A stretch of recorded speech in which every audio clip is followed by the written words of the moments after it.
Awesome, awesome, awesome introduction. Thank you very much. Ordering us, we're sure that there's so much value you'll be sharing with all our players. And for those of you who have other friends who have not registered for Techbiz today and you want to share with them, please, you can always get them to log on Facebook, on YouTube, on LinkedIn, and across all other platforms. The Zoom, they needed to have registered, but if they've not registered, share the link with them across all the other platforms. My colleague will be dropping the link in this chat box. I'll be dropping the link also in the Telegram page, and share with them so they can be a part of this and they don't miss out. Kolapo, you can please proceed from here. Thank you very much. All right. Thank you very much once again, Mr. Victor, for that wonderful introduction.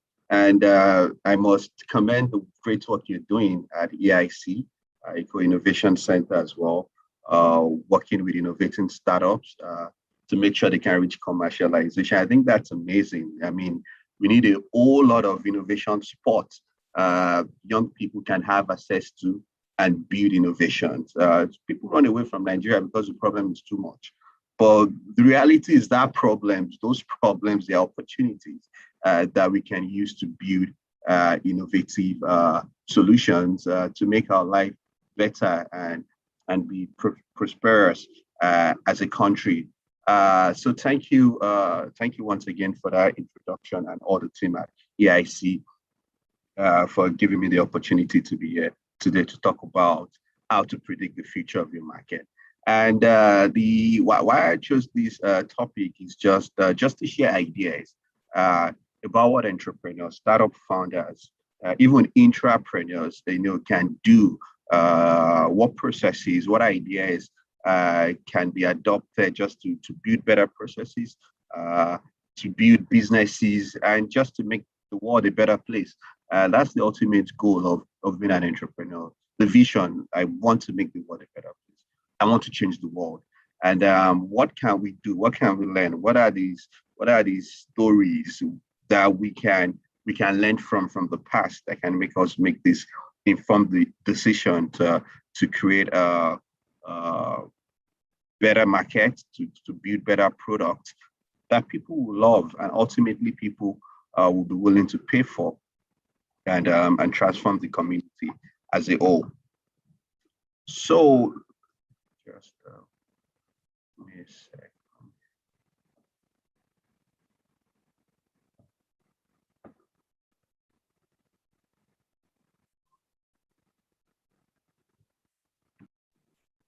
Trying to excuse me.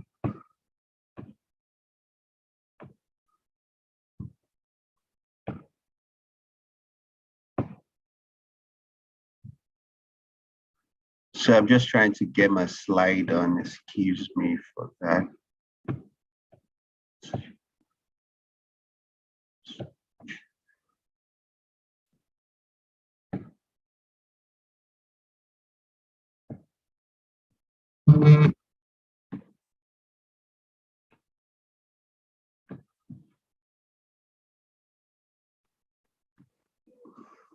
All right.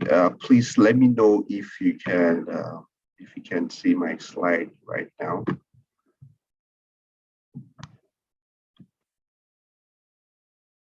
Hello, please just let me know. Maybe you can just send a message on the group. Yeah, good. I think we can clearly see we can see your screen. All right. Thank you for that.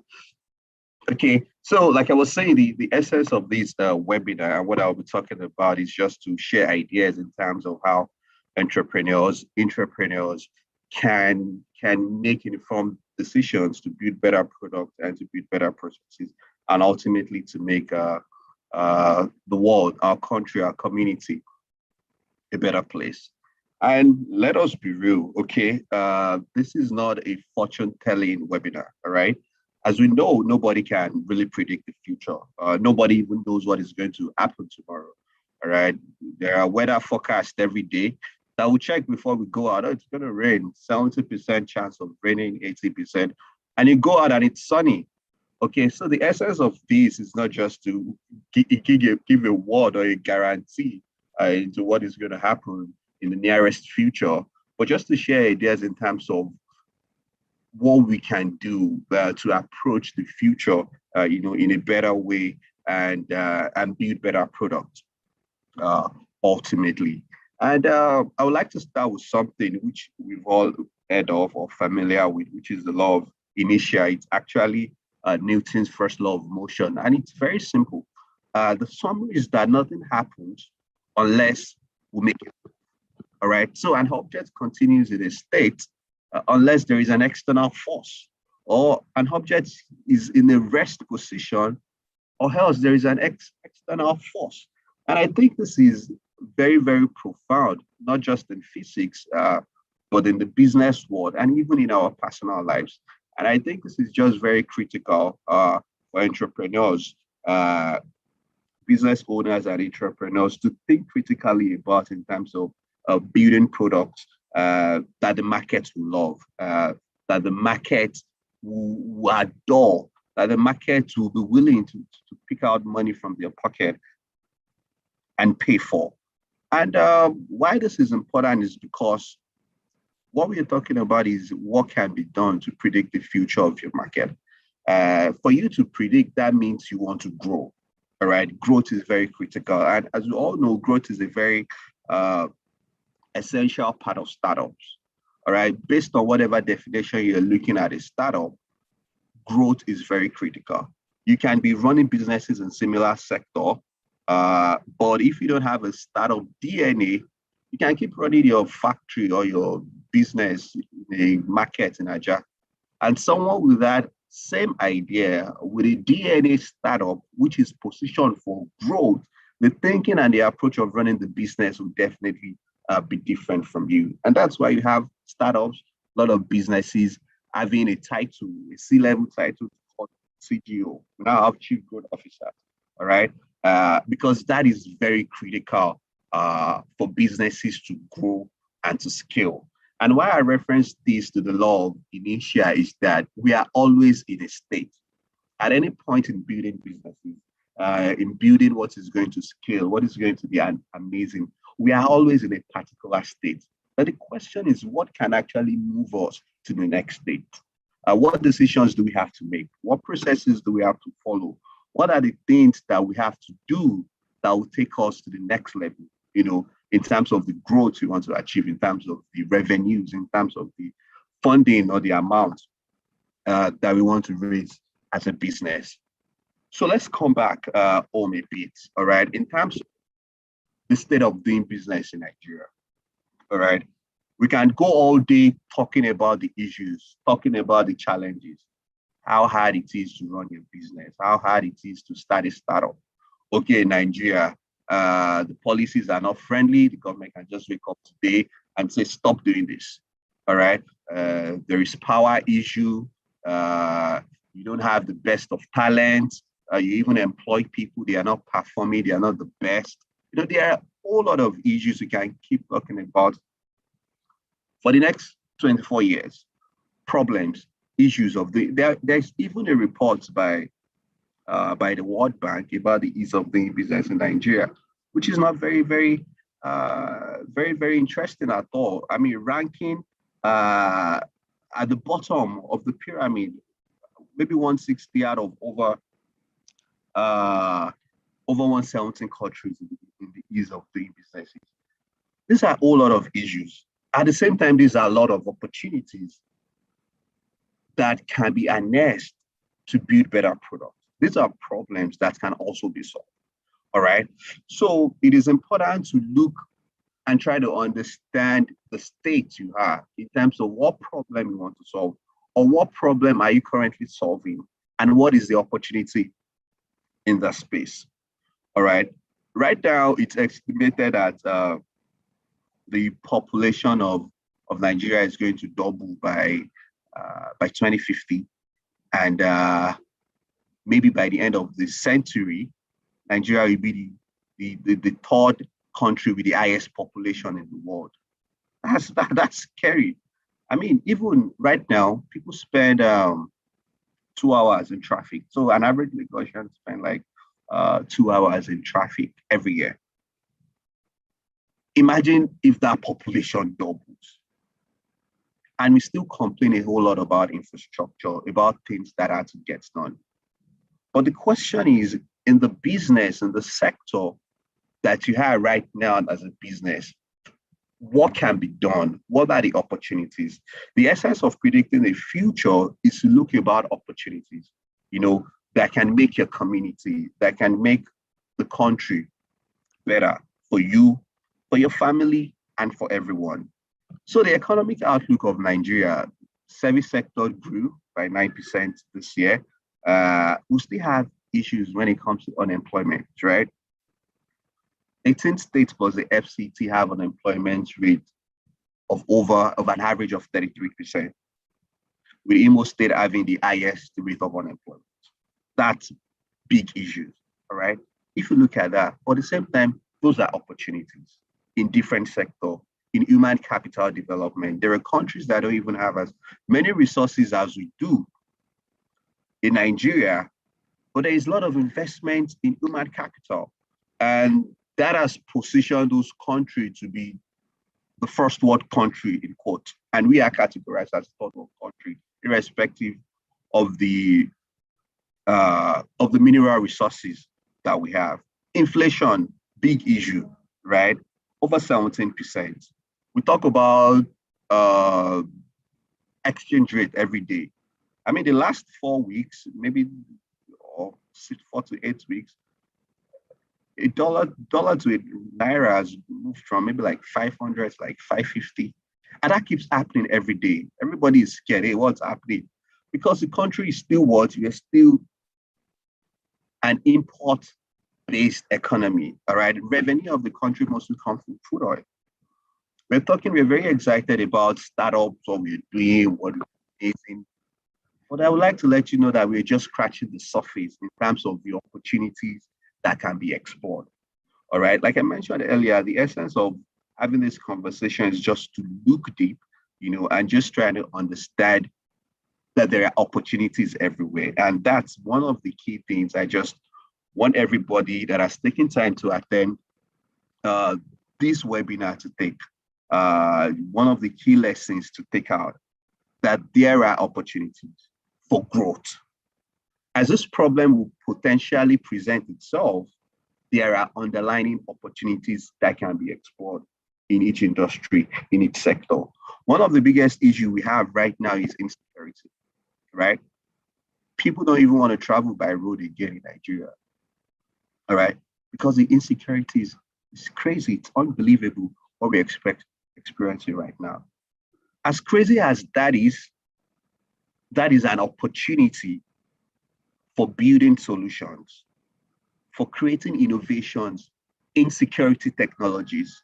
And I'm surprised that we don't even have startups that are looking to that space and solving that problem, even if it's community-based.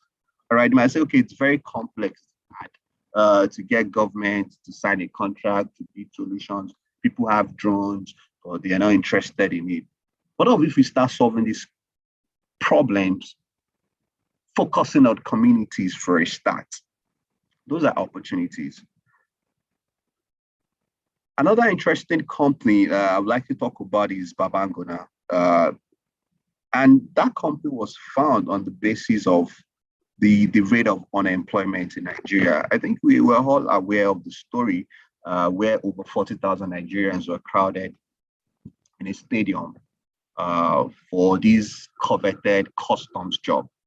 And people were trampling on each other just to get this job that has probably been given out already.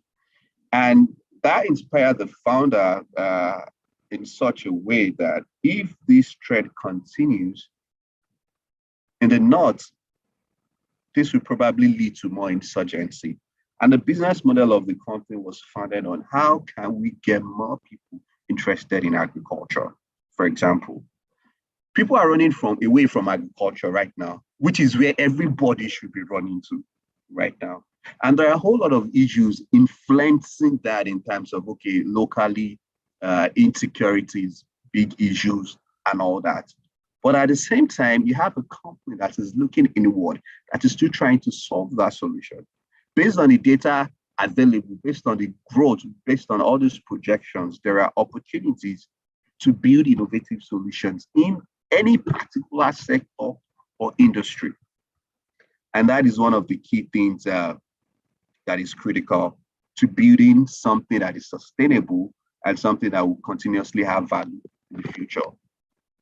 So what are the tools businesses can use to effectively predict the future in your market? Data. Someone once said data is the new oil, right? And that is the most valuable asset any business can have. You have to know what is happening in your industry. There's some research that you have to pay thousands of dollars for. There's some analytics that you pay thousands of dollars for. And there was this analytics by a company, I can't remember the name right now. I think I was just very interested in that particular sector. I was doing some research on it. And I reached out to the company, I think it's a US-based company, and they told me it's subscription-based. I have to pay like $10,000, $15,000 to access the information. And I asked the guy, how many do you have customers from Nigeria? He said, not really, that they've had inquiries, but they don't really have customers. And the question was like, so how will a Nigeria company even be able to effectively compete with a company that is building similar solutions, but don't even have access to that data? So just to show how valuable data can make or mark the success of a business. And when starting out, it's even important for startup at the early stage, all right? Using lean startup methodology to build your businesses, for example. One of the key approaches in using the lean startup methodology is the get out of the building approach. When you go out and have conversations with your potential customers and just ask them, you have this problem. How do you think this problem should be solved? What are the improvements you want? You know, that is a way of getting data, even at the early stage of building businesses. And it's a loop. It's a loop that continues because you have to continuously get feedback, iterate, build. Feedback, iterate, build. It's a continuous process for any business, irrespective of the sector, irrespective of how big you are. Data is just very powerful and it's just very critical. And that's why you have tech businesses. They don't joke with data analysts. And that's like one of the very interesting career young people can explore and go into right now because it's critical. Is you just need to understand this because the data you have determines your future, even as individuals, as businesses.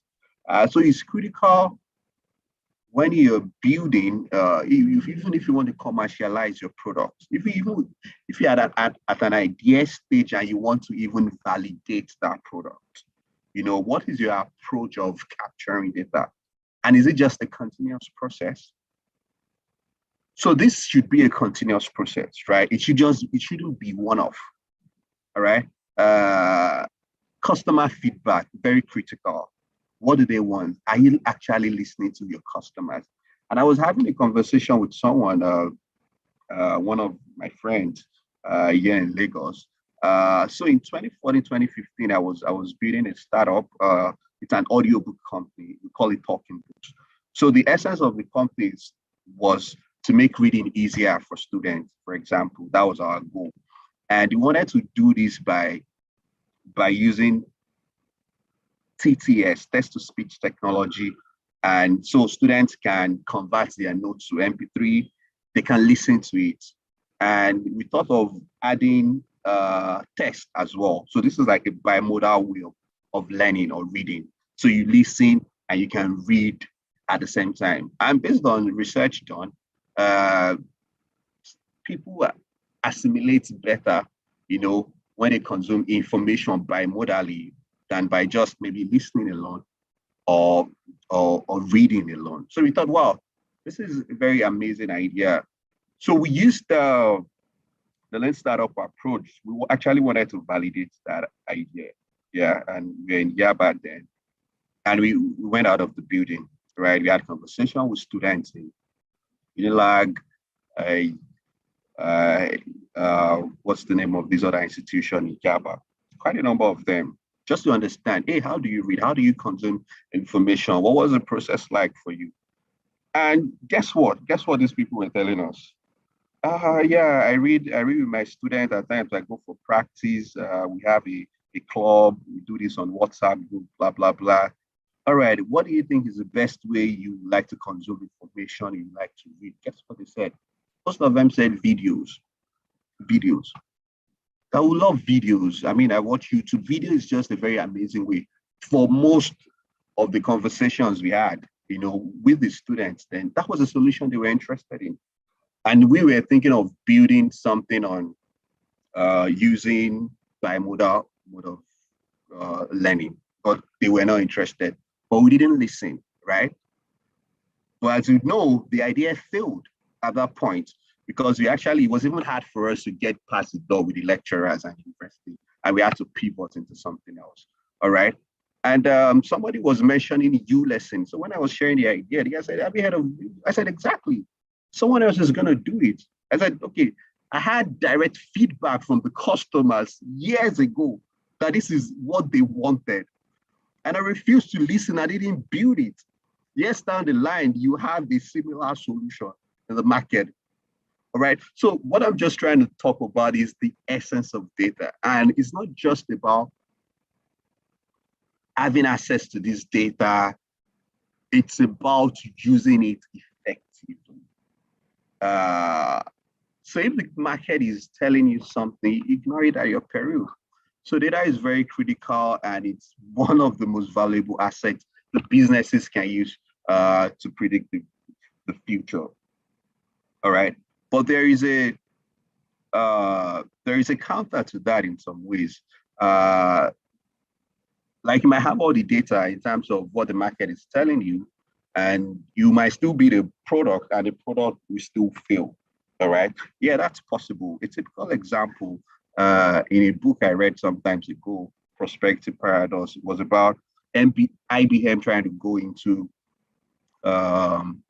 manufacturing of smartphones. All right. They brought in all this consultants, right? Okay, this is a new sector. You're trying to do this, you want to build this. And it wasn't interesting. The feedback was not interesting based on data. No. I mean, nobody's interested in this. Guess what? Last year, over 1 billion smartphones was shipped. All right. So, I mean, what I'm just trying to say in terms of this is not absolute. All right. But what is still clear, what is important to note is that forecasting in businesses has come to stay. And we have to actually look into the history and project what is going to happen in the future, which is what will keep us relevant as a business in building the right product. Research is also very key. All right. We also have to keep up with technology, which is the essence of the digital age. Another very interesting business here is Wema Bank, for example. Wema Bank was established in maybe 1940 something, thereabouts. And there are some very interesting new digital products right now that Wema Bank is powering. All right. They're really powering those solutions, those innovations. And the way they've been able to do that, they are keeping up with the technology. All right. The fact that they've been around for years, and at a point, the company felt was like, no young millennial will, I mean, why would you want to go and open a bank, a bank, for example? All right. But it's a business that has been able to evolve. All right. They're now powering some very innovative fintech startups right now, based on the whole idea of the importance of keeping up with technology, which is very critical to building what is going to last long in the terms of the age we are right now as human beings. And another key thing I would like to talk about in terms of technology, in terms of data, and what has to be done before I go into competition as I quickly round up because of time. And please, if you have any question, please feel free to drop it on the chat box. Another very key issue I would just like to talk about is global warming. I think that's a conversation we should be taking very serious in this part of the world, in Nigeria. Some months back, we all saw the videos of what happened in Marina, the flood, I mean, it looks like a regular occurrence. It happens and people move on. But we have to pay attention to this. All right. The first time uh, conversation around climate change started was like 30 years ago when it was on the front page of a news paper in the US. And the senators there, the lawmakers had to pay attention and take it serious that what is happening here. And 30 years down the line, we're still suffering the effects. There is the impact on food, on agriculture. People are losing their livelihood. And it's still scary if we don't change the way we do things, what impacts this can have on our life. So, as a business, as somebody that is trying to create the future, the question is, what can be done? What are the innovative ideas you think can educate people about the problem, about the issues of climate change, for example? So let's move to monitoring your competition in terms of predicting the growth of your market. I've heard someone said, an entrepreneur said, I don't care about my competitors. I just focus on my customers. Once my customers are happy, that's all. That's all. Then the competition is obsolete.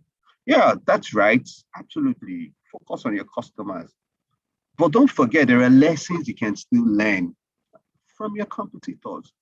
They are probably making some moves or making some mistakes. You don't have to make that same mistakes again.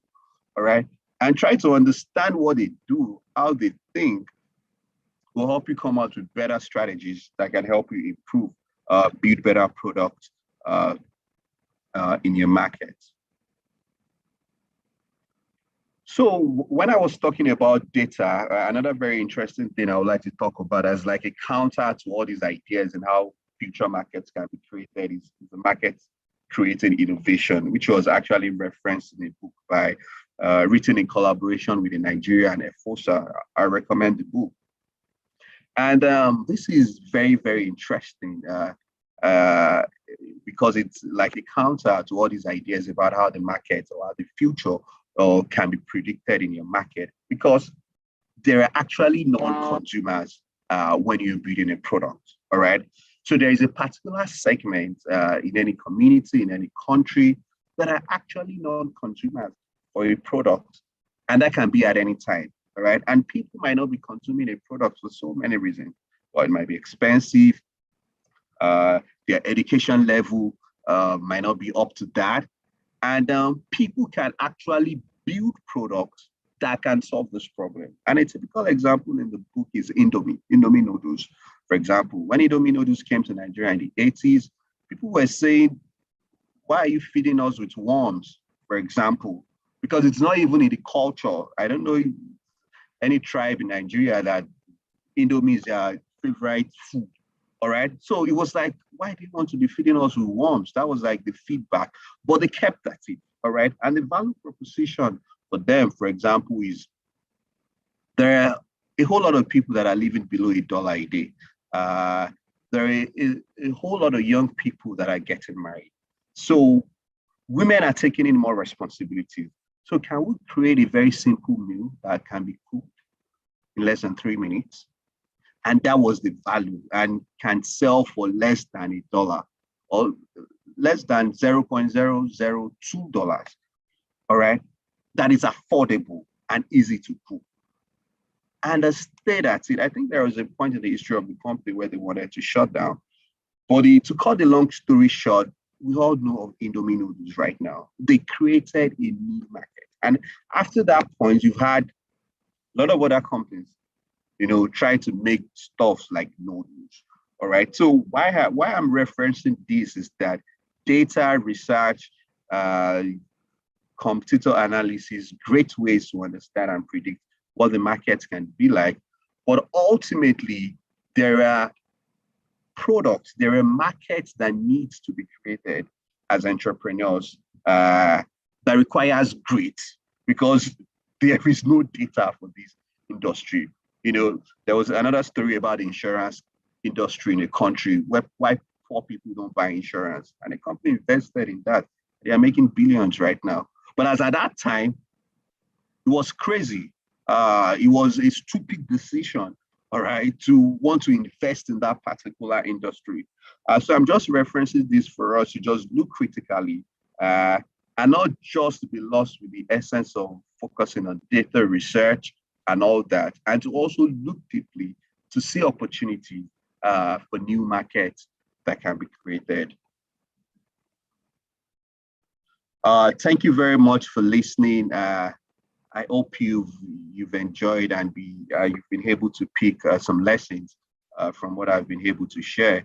And I believe our ecosystem will continue to grow and we have more success stories, and not just unicorns. We have businesses that can employ a whole lot of people, and we'll all have a better community at the end for it. Thank you very much, for having me. So much. Thank you very, very much. And I'm sure everybody must have had a great session like I did. And I mean, a few of the information quite refreshing. And going back again, as we reiterate, it was basically about how to predict the future of your market. Okay. And I think it's done justice around data, around research. Where is the market going to? Okay. But just as a start, I wanted to ask Kolapo if you found using the mega trends as a predictor in some of the works you've done or your engagement with startups, the few mega trends that are shaping the global consumerism and how people are moving. Have you at any point in time found yourself looking at that, applying it, or seeing how startups have leveraged it? All right, yeah, thank you very much for that, Mr. Victor, for that. So in terms of data, a very simple one is the growth in the number of young people that we have in this country, talent. Yeah. And that was why I referenced the great work you're doing at EIC as well. We have one of the youngest population in the world. 80% less than 40 years old. 80%. Yeah. Younger. And that's a pool of talent. Yeah. All right. So it's just like living in a neighborhood and everybody around you is less than 20 years old. All right. That is the future we are going into. And the question is, we understand the education system in Nigeria does not even have the right, approach or process to equip these young people with the right knowledge. All right. So what do we have to do in terms of redefining how we even approach education? That's one, because we can't keep the process the way we've been doing it. For example, we have over 2 million people writing jams, and maybe less than that, half of that gets into the university. What happens to the other? All right. So there is a whole lot of opportunity in terms of human capital development. All right. And what I've been able to do with my work with Vatebra Tech Hub in partnership with the Bank of Industry so far is to see how we can create more innovation support in Nigeria. Someone was saying, Mr. Bankole, CEO of NCIC, referenced something that hubs now should be like football fields in the old days, in the centuries, where you have football fields everywhere. That is the way it should be. It should be the playground for people to create ideas, for people to create innovations, because the education process approach, it has to be different for us to stay relevant. There is a whole lot of insecurity happening right now. I mean, if people are engaged, people will be focused on causing problems. People will be focused on causing problems. And another key thing we can also look at is the vocational education in Nigeria. All right, we're talking a whole lot about tech. It's interesting, it's amazing. But what can be done in terms of our vocational education? All right, we talk about plumbing, we talk about tiling, we talk about all these skills that can be done the right way. We can actually go to school and have good vocational skills and be productive and earn a good living. Most of these artisans that we know, we probably don't want to respect them because they don't do it the right way, they don't have the right skills. There was a project of a friend somewhere in the world that he had to bring in tilers from, is it Benin? Something. And we have a whole lot of people and we're complaining of unemployment. So I just think in terms of data that can be used is the fact that we are blessed with a whole lot of young people.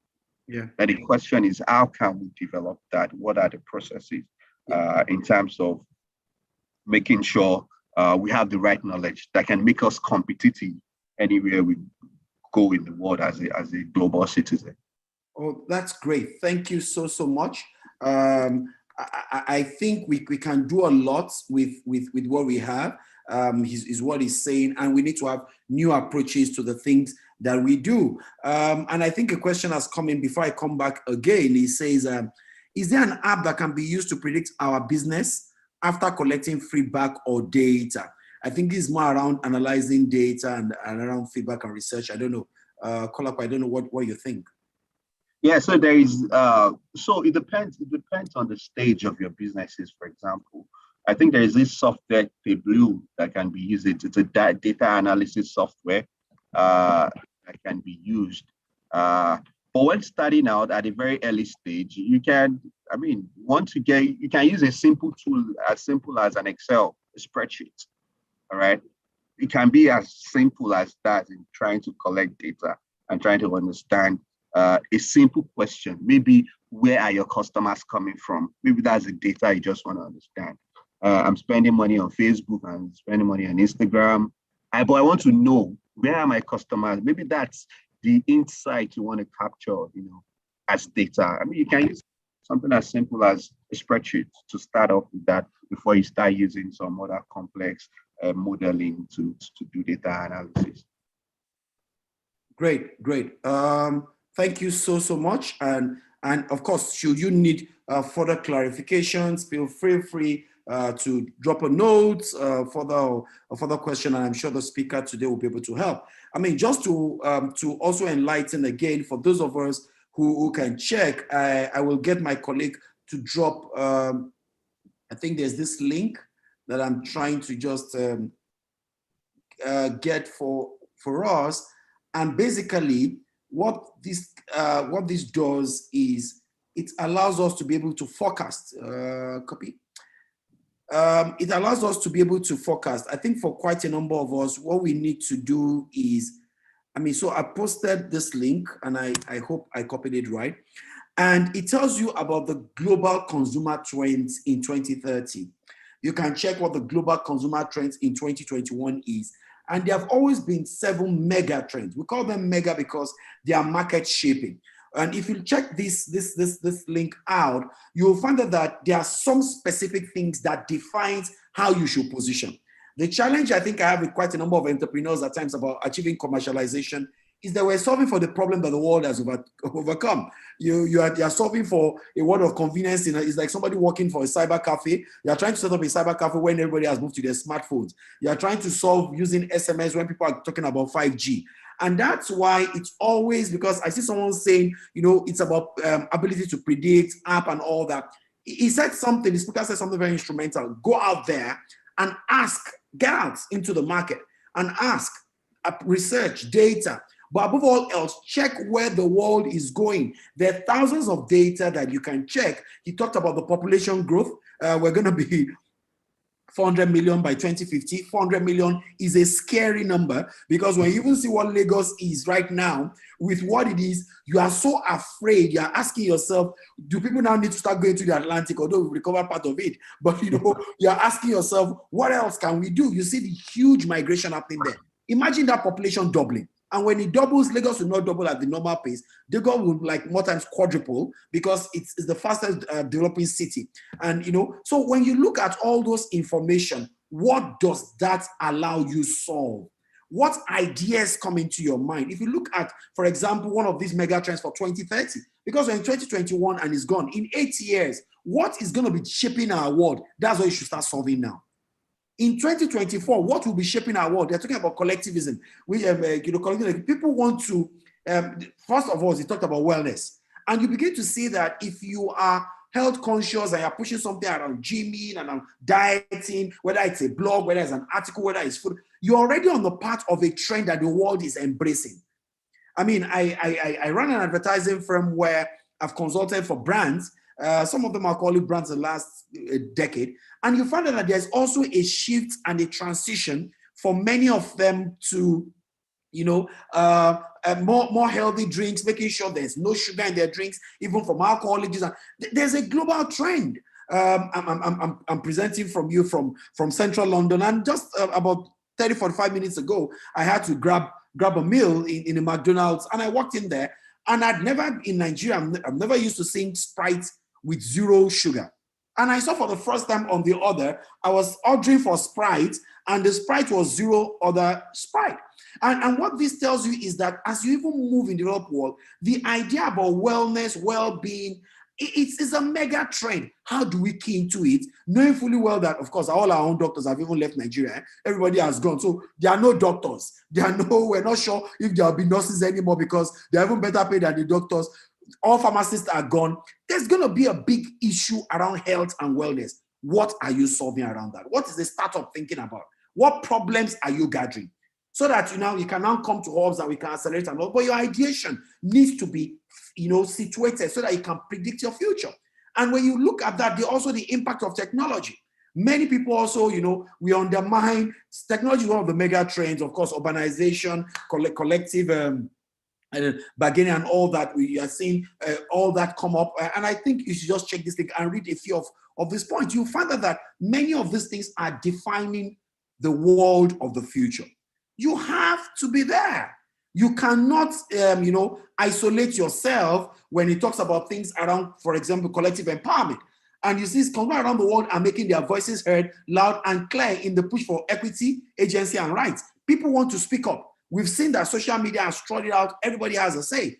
Even as an entrepreneur, you cannot deal with staff, colleagues, people just anyhow. Like Nigeria said, they will drag you. Guys, 5 years ago, what's the meaning of dragging? Nobody knew what dragging was. People could just do anything and they're gone. Wear a wrong trouser today, and in 2 hours after, you are everywhere and people are calling you out. So you find that these are the things shaping the world, sustainable spaces. There is one that really, really touched me that I think if people understand it can change the world. It says priority shifts. Consumers are seeking a return to essentials with a focus on flexible possessions and a refraining of what ownership actually means. Do you know what this means? That's what it's talking about, the idea of co-sharing. People no longer want to keep a house in the village. They want to work in a place where we can co-own a car, the sharing economy. Minimalism. Yeah, so it's minimalism. And the sharing economy is going to be big in the future. We're going to be sharing Uber, we're going to be sharing cars, sharing rides, sharing many things. People don't even want to have those big houses anymore. Nobody. So when you look at the depth of these trends, and globalization is making even those trends that were way ahead to the time to get shrunk between developed world and undeveloped world, you find that it's important that we focus on these trends. And I think these trends, answering the question someone asked about predicting the future, these trends I think will help. Study, search, research. Where you have found an information that you don't understand, go to our Techbiz platform. The link is in the chat room. Copy your research, drop it in there, and tag any of us and ask, what does this mean? What is the implication of this? This is the business I'm trying to do. Will this be a business for the future, or is it a business in which is already expired even before I started? I just felt creating that context and sharing that with all of us on the platform also helps us as some of us think about creating business. What are the key things we look at? Okay. I don't know, any other question or an addendum from the speaker, or someone in the house wants to raise their hand to ask, to clarify, or to seek further explanation before we begin to round up Techbiz for today.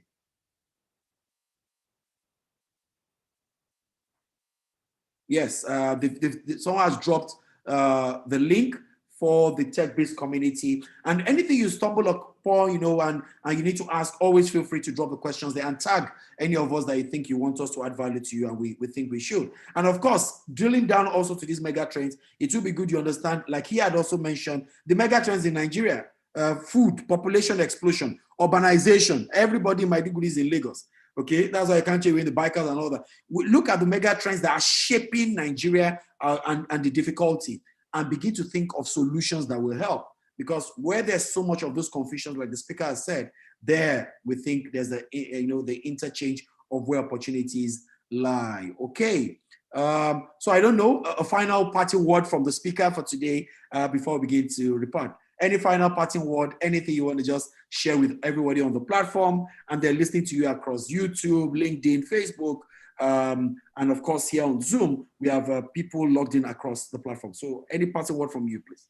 All right. Yeah, I just want to thank all the participants in the webinar for just being patient to listen and just hear these ideas. I think it's important to take our time to attend very impactful sessions like these because you can't underestimate the kind of ideas. Something can just spark the ideas in you that can create the next innovation that we're actually looking for. So thank you for all the participants, and thanks once again to the team at EIC, Eco Innovation Center, and to my friend there, Edwin Ajogun. I see you. Thank you. And we're looking forward to more collaboration to whatever we can do to make sure the ecosystem keeps growing, supporting entrepreneurs, startup programs, and of course, just make the world a better place for us. Thank you very much. Thank you very much, Kolapo, and thanks for also spotting Edwin, who I think for the next 2 weeks thereabouts, I will be organizing a handover so that he can begin to drive Techbiz and own the platform. And Edwin has joined us to be able to lead the Techbiz team. I stood in on his behalf, and I think he'll begin to pay me going forward for helping to hold Techbiz on Thursdays. And thanks everyone for being a part of Techbiz. Like we said, Techbiz is a platform. This is the 64th edition of Techbiz. And in the last 64 episodes, just like this one, we've dealt with important topics that we think are critical to helping startups and ecosystem players achieve the mileage, the scale, the commercialization that we all need. So that it's not just about the optics and the noise, it's about real value, creating impact, and that's what Techbiz strives to achieve. And it's a flagship platform from Eco Innovation Center, and we are happy and excited to be adding value and contributing in our own little way into the growth and development of the ecosystem. Thank you for being a part of this, everyone, and we look forward to having you again. Like I said, this recording and that of the other 63 episodes before now, you can find it from tomorrow, 12 noon. This one will have been added to the site www.ecoicenter.com/webinar. You will find this recording there. The whole episode will be there. Feel free to interact. And of course, you can always tag, send a mail, and clarify should you have questions with Kolapo and our host for today. And we appreciate every one of you. We look forward again to hosting you next week when we'll be having another prolific speaker. Techbiz seeks to, and of course, the mandate of Eco Innovation Center is to help organizations and startup ecosystem players, founders to achieve commercialization. From concept to commercialization is our mantra, and that's what we strive to do every day. And we hope that we will continue to add value to us and to continue to fulfill this mandate. I remain yours, Victor Olubenga Folabi, the founder of Eco Innovation Center. Thank you for keeping a date with us, and looking forward to hosting you again next week, 5 p.m. Do have a wonderful weekend, everyone. All right, bye-bye. Thank you very much.